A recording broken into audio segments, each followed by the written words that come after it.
அறிவு சொல்கிறதை விட மனசாட்சி சொல்கிறதையே செய்யும் அன்புக்குரிய மீனராசிக்காரர்களே, உங்களுக்கு வரும் 2026 ராசியை மையமாக வைத்த பலன்கள் எப்படி இருக்கும்னு கொஞ்சம் பார்க்கலாம்.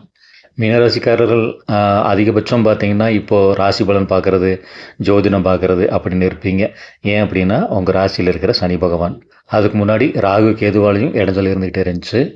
எப்போவுமே கஷ்டம் வரும்போது தானே இதெல்லாம் நம்ம தேடுறோம் இல்லைங்களா? இப்போ இந்த வருஷம் வந்து உங்கள் ராசியிலேயே சனி பகவானும், 4ல் குரு பகவானும், 12ல் ராகுவும், 6ல் கேதுவும் நிற்கிறாங்க. உண்மையாகவாங்க, கடந்த வருடங்களில் ஒரு 3 வருடத்துக்கு மேலே சொல்ல முடியாத கஷ்டங்களை நீங்கள் அனுபவிச்சிட்டீங்க. என்னதான் லக்ன ரீதியாக தசாபலன் நல்லாவே இருந்தாலும், ராகு கேது, சனி பகவான் இவங்களோட சூழ்ச்சி செயல்பாடுன்னே சொல்லலாம். ரொம்பவே மனசாலையும் பொருளாதாரம் ரெண்டுலேயுமே நீங்கள் கஷ்டப்பட்டுட்டீங்க. ஆனால் இந்த வருஷம் சூரியன் அப்படியே மெதுவாக உதிப்பது மாதிரி உங்களுக்கு நல்ல காலம் ஆரம்பிக்கும். இந்த வருஷம் பார்த்தீங்கன்னா, குரு பகவான் 2 ராசிக்கு மாறுறாரு. இப்போது அதாவது வருட ஆரம்பத்தில் மிதுனத்தில் இருக்கிற குரு பகவான் ஜூன் மாதம் முதல் வாரத்தில் கடகத்தில் போய் உச்சமாகறாரு. அதுக்கப்புறம் அக்டோபர் கடைசி வாரத்தில் சிம்மத்துக்கு போகிறாரு. அங்கே போய் கேதுவோடு சேர்றாரு. இப்போது கடந்த வருடங்களில் பார்த்தீங்கன்னா, உங்களுக்கு தொழிலில், உடலில் பார்த்தீங்கன்னா இடுப்புக்கு கீழே இருக்கிற உறுப்புகளில் இங்கேயெல்லாம் கொஞ்சம் பிரச்சனைகள் வந்துட்டு இருந்துச்சு. இப்போது 4ல் இருக்கிற குரு அந்த இடங்களையெல்லாம் பார்த்து தொழில் நிலையில் பெரிய லாபத்தை கொடுக்காட்டியும் ஓரளவுக்கு அதை கொண்டு வர அளவுக்கு மன பலத்தை கொடுப்பாரு. அதுபோக உடல் பிரச்சனைகளும் குறையும். உங்களுக்கு செலவு கைமீறி போயிட்டுருக்கும். என்னன்னே தெரியாமல் இப்போது அது எதனால் அப்படின்னு கேட்டிங்கன்னா, 11, 12க்குரிய சனி பகவான் உங்கள் ராசியில் இருக்கார். அதுபோக 12ல் ராகு உட்காந்துருக்கார். இந்த ராகு எதிர்பார்க்காத செலவுகளை கொடுத்துட்டே இருப்பார். உங்களுக்கு கையில் இருக்கிற பணம் எப்படி செலவாகுது அப்படின்னு ஒரு மந்திரம் மாதிரி இருக்கும். இப்போ இந்த நிலைகள்லாம் குருவோட பார்வை, அதாவது 9ஆம் பார்வை அந்த ராகு மேலே விழுகிறதுனால ஓரளவுக்கு கண்ட்ரோல் ஆகும். நீங்கள் எப்போவுமே வந்துட்டு அறிவை அதிகமாக யூஸ் பண்ணாமல் மனசாட்சிப்படி நடந்துக்குவீங்க.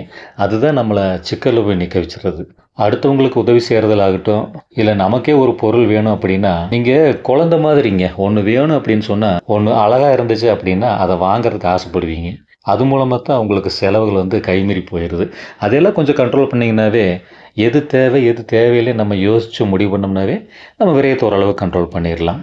அடுத்து ஜூன் மாதம் முதல் வாரத்தில் கடகத்தில் போய் உச்சமாகிற குரு பகவான், அதாவது உங்கள் ராசிக்கு 5ல் உச்சமாகறாரு இல்லைங்களா? 5வதோட ஸ்தான பலமும் கூட இல்லைங்களா? அங்கேருந்து உங்கள் ராசியை பார்க்குறாரு. அதனால் உங்களுக்கு வந்து புதிய நம்பிக்கையே பிறக்கும். சனி பகவான் உங்கள் ராசியிலேருந்து படுத்துட்டு இருக்கார் இல்லைங்களா? அவரோட செயல்பாடுகள்லாம் ஓரளவு கண்ட்ரோலுக்கு வரும். ஒரு வேலையை தொடுறதுக்கே நம்ம கொஞ்சம் யோசிப்போம். என்னடா நம்ம கைமீறின செலவு வந்துருமோ அப்படின்லாம் யோசிப்போம். குரு கடகத்துக்கு மாறினதுக்கப்புறம் எல்லாத்துலேயுமே ஒரு தெளிவு, ஒரு ஐடியா கிடைக்கும். உங்களுக்கு நம்பிக்கையோடு இருங்க. ஒரு 5 மாத காலம் உங்களுக்கு நல்லா இருக்குங்க. அதாவது ஜூன்லேருந்து அக்டோபர் கடைசி வரைக்கும் நல்லா இருக்கும். அந்த டைமை நீங்கள் கொஞ்சம் கரெக்டாக யூஸ் பண்ணி, எப்படி இருந்தாலும் சனியோட பாதிப்பு இருக்குது இல்லைங்களா? அதுக்கு தகுந்த மாதிரி முன்னெச்சரிக்கை நம்ம என்ன பண்ணணுமோ அதை அந்த டைமில் யூஸ் பண்ணிக்கங்க. மீனராசி அன்பர்களுக்கு ராசிக்கு அதிபதி குரு அப்படின்னு தாங்க பேர். ஆனால் பெரிய சப்போர்ட்டெல்லாம் ஒன்றும் இருக்காது. ஒரு நாள் உங்களுக்கு குணத்தில் மட்டும் நீங்கள் தங்கமாக இருப்பீங்க. ஆனால் பொருள் வேணும் இல்லைங்களா வாழ்க்கைக்கு?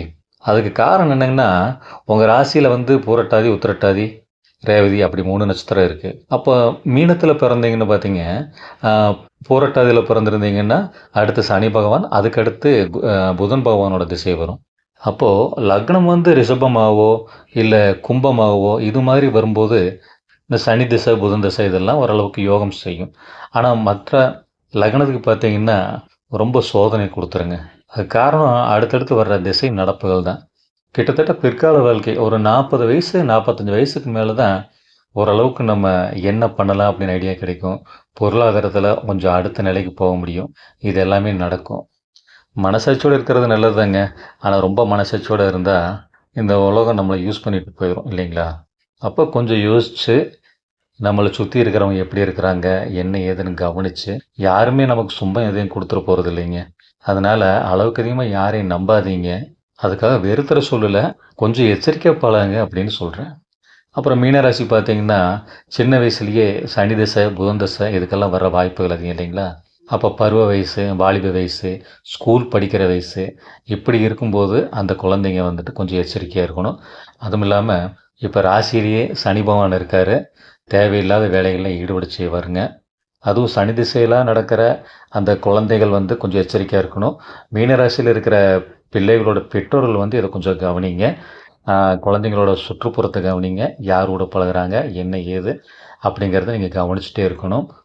அதுபோக புதன் தசை அப்படிங்கிறது வந்துட்டு ஓரளவுக்கு நல்ல தசை அப்படின்னாலும் புதன் வந்து காதல் கிரகம் அப்படின்னே சொல்லலாம். கொஞ்சம் எச்சரிக்கையாக இருந்துக்கங்க.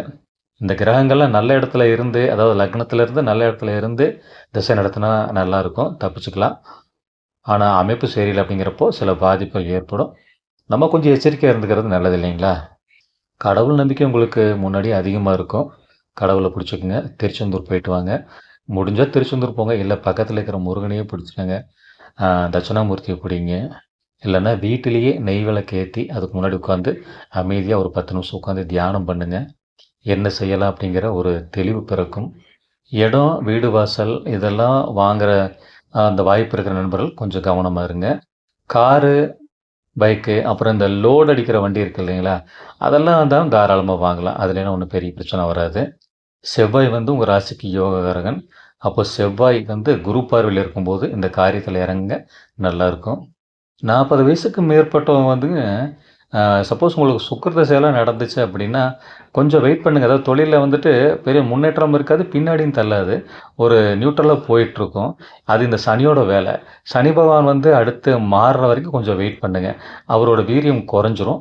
அதுக்கப்புறம் உங்களுக்கு தொழில் நல்ல மேன்மை இருக்கும். காலம் கனியட்டும். உங்களுக்கு இறைவன் ஆசி கிட்டட்டும். ஸ்ரீ மாந்தீஸ்வரனையும் கணக்கன்பட்டி சித்தரையும் வணங்கி விடைபெறுகிறேன் நண்பர்களே. பதிவு உங்களுக்கு உபயோகமாக இருக்குன்னு நினச்சிங்கன்னா எனக்கு சப்போர்ட் பண்ணி சப்ஸ்கிரைப் பண்ணி ஆதரவு கொடுங்க. உங்கள் நண்பர்களுக்கும் ஷேர் பண்ணுங்கள். வணக்கம் நண்பர்களே.